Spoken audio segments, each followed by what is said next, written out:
আজকে তোমাদেরকে একটা জিনিস দেখাই, দাঁড়াও। এই যে ঘড়ি দেখা যাচ্ছে, ঘড়িতে এখন বাজে 4:15।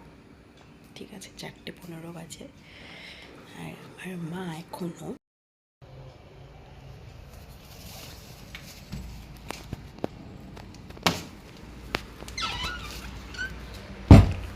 তোমার পুজো হয়নি? না, পুজো করছি না, পুজো হবে কতক্ষণ? আর বেশি দেরি নেই। ঠাকুরকে এবার খাওয়াবো, ঠাকুরকে একটু ফুল দেবো, খাওয়াবো। অনেক দেরি হয়ে যায় আমার পুজো করতে। অনেক দেরি, ঠাকুরের জামা কাপড়গুলো ধুলাম, তারপর প্রদীপটা মাজলাম। 4:30 বাজে।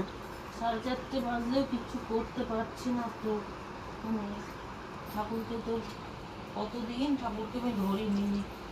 আমার ঠাকুরকে না ধরলে আমার একটু ভালো লাগে না।